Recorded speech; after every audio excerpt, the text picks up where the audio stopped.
Hey, I'm Tim Durling, and once again it's time for Tim's Final Confessions, and once again, thank you for tuning into this show.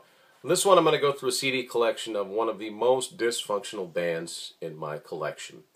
It's one of the bands that there are two versions of. There's a few of those out there, but today I'm talking about Ratt.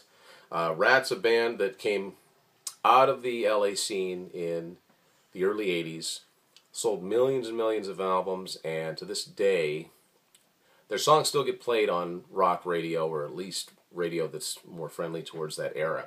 They're a little heavier than some of the bands of the era, always great guitar playing, and I've just been a fan for a long, long time. Some of these CDs, rare. I don't think I have everything. I don't have every compilation that's ever been put up, but I've got all the studio albums, and I want to go through some of my, what I've got for my Ratt CD collection. Start off with maybe the rare CD I have, or one of them. Somebody once said there's no way that this cost $25 off Amazon. It's got to be a counterfeit. Well, if it is, it's an exceptionally well done one. This is the first Ratt album. It's an EP, actually. 1983.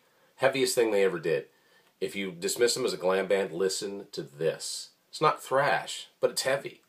Old school, what they used to call heavy metal, but melodic. So this is the first Ratt EP. Originally it came out on something called Time Coast, as you can see there, but Atlantic, of course, picked up the distribution. And it was only on CD for a very, very brief period of time. And according to the number on here, the serial number on here, it would have been after a couple of their studio albums had passed. And it wasn't available for very long. For some reason got deleted. EPs do that. I talked about that in my EP episode. That's what the CD looks like, the band photo.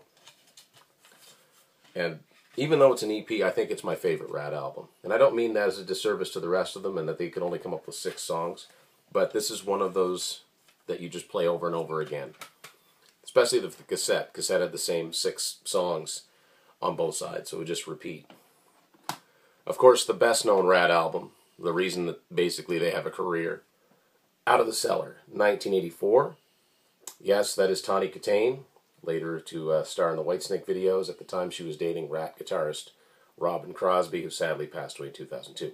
This was a big, big album. Double, triple platinum, I think. Atlantic Records. This is a US CD that I picked up in the early 90s, but I don't think the CD design changed all that much. Although, and this is something that I've only touched on briefly, when the CD originally came out, it was one of the Target CDs, which means that it looked like a gun sight. That's what the early WEA CDs looked like. Excuse me. And I'd like to get some of those. I don't have any of them. It's just, yeah, the early CD booklets. It's just a big yellow page here. If you're more interested in early CDs, I highly recommend a website called KeithHirsch.com, H-I-R-S-C-H. He goes into depth about early CDs and packaging, and has a special thing dedicated to the Target CDs. So there's not much in here, just a little photos of the band, a little bit of credits. Just a great, great album. Follow-up came out in 1985, Invasion of Your Privacy. Another big album, not quite as successful as Out of the Cellar, but Lay It Down was the hit off of this one. It's got the Warner, the W logo. There you go. Right there into the case itself. That happened later on.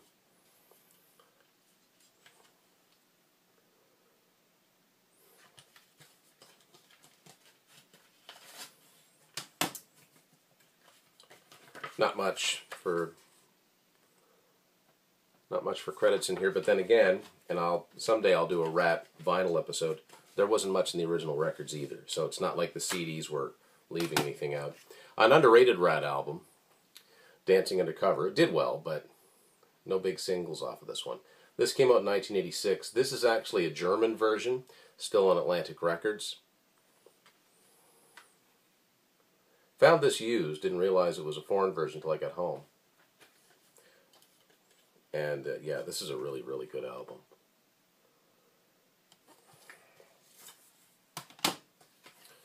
Once again, it's basically reprinting whatever was in the vinyl, which wasn't much. The next one to come out was in 1988. Reach for the Sky. They were trying to get all arty on the album cover. It's just a kind of dumb, I think. It's not a great album cover. Not a bad album, though. Way Cool Jr. came off. This one was the closest thing to a hit. Really wasn't. This is actually a U.S. version that was distributed by BMG Music Service. Still looked the same. Except like any Atlantic releases that came out in 1988, which was the 40th anniversary of that company, it's got the Atlantic 40 logo on here. I've got a handful like that. Photo of the band. Band was very dysfunctional almost right from the start. Again, not much for credits inside of it. The final Ratt album to feature the original lineup, or the original recording lineup, came out in 1990, Detonator. This is a used version. It's a little faded there on the side. This is actually a Canadian Columbia House version. They collaborated with Desmond Child on a lot of the songs on here. I really don't hear the difference. It still sounds like a Ratt album. No big hits off this one. Lovin' You's a Dirty Job would have been the best known song. And it folds out a little bit different.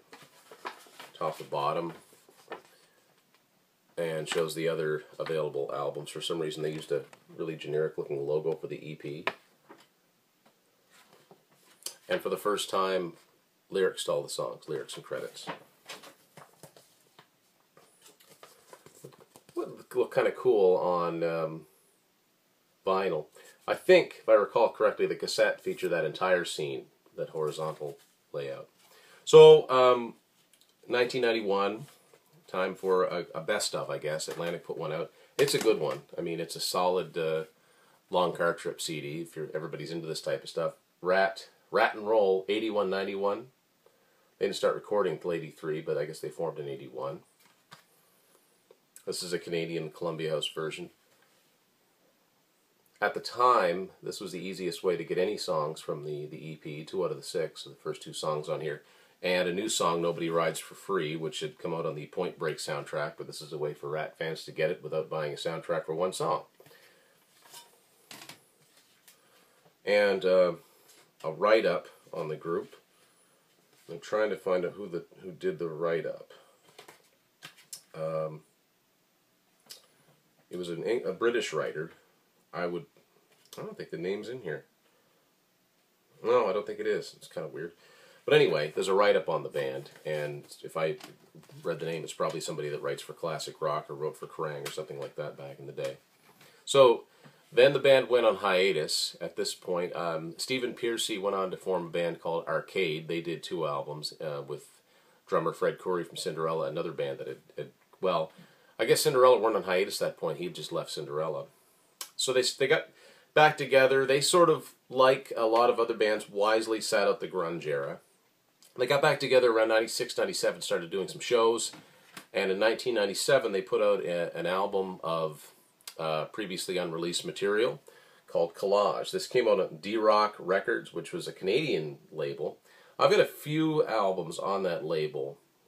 Helix, Half Alive came out on that label. There's a bunch of tribute albums that came out. Y&T, the North American release of their album Endangered Species came out on that label. Now the version I have is the UK version on Music for Nations. This is a good collection of, odds and sods, whatever you want to call it. There's a remix of Lovin' You's a Dirty Job, which is kind of useless, but that's the last song on here. Other than that, there are 9 songs on here, all of which could have found a home on any of Ratt's albums. If you're a fan of the Arcade albums, you'd be interested to know that number 7, Mother Blues, appeared on the first Arcade album. It must have been written as a Ratt song originally. That's what the CD looks like. I actually listened to this quite a bit when it first came out. It's got the lyrics to the songs in here. There's not much of a write-up. There are some credits. This is back when I was reading Metal Edge religiously, and so I knew about this album. I knew to look for it. In 1999, the band at this point was a 4-piece. Warren DeMartini, the only guitar player. Stephen Pearcy on vocals, Bobby Blotzer on drums, and bass player was Robbie Crane, who played with a bunch of people. He played in Vince Neil's solo band. John Kolodner, the A&R guy, mostly known for Geffen Records, for making Aerosmith big again, making Whitesnake big again. He formed his own label. He used the name Portrait, which was previously a Sony label or a CBS label, relaunched in 1999. It was a big write-up on it. These bands are going to be big again. It never really happened. Great White put out an album on the label. Cinderella, unfortunately, recorded an entire album for the label, and due to one thing or another, it remained shelved.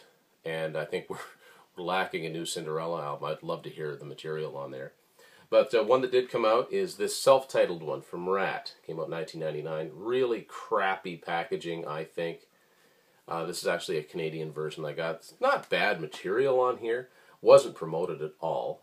And the first song on here, Over the Edge, dented the mainstream top 40 in Billboard. But other than that, it went away fairly quickly. And so did the label.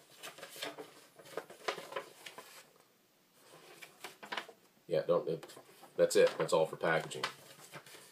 So anyway, that was it for Ratt for a long time. They kind of disbanded it. For a while, they had vocals were Jizzy Pearl, who was the singer for Love Hate. They never recorded anything. He actually wasn't a bad fit. I heard some bootlegs.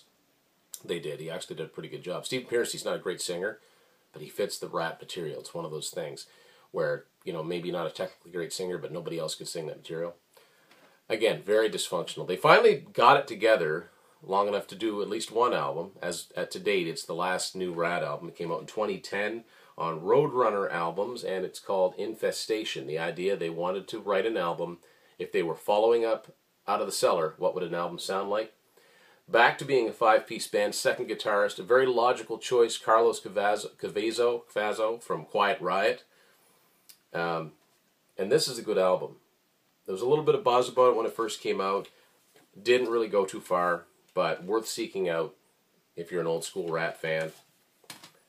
Again, they never did a grunge album. They never tried to sound any different. It's got lyrics and credits inside of here. And now, of course, you know, the band, there's Bobby Blotzer's version of the band, and then there's the version of the band that I myself would prefer to go see, because it's got, you know, it's got Stephen Pearcy, Warren DeMartini, Juan Cruce back in the fold, and, you know, it's the core Ratt sound. Now, if Blotzer's version came close, yeah, I'd go see them. I think it'd be fun. It's a shame when you get these bands that fight like that. So anyway, that's a look at my Ratt CD collection. Some Ratt and Roll for you. Thanks for watching Tim's Vinyl Confessions.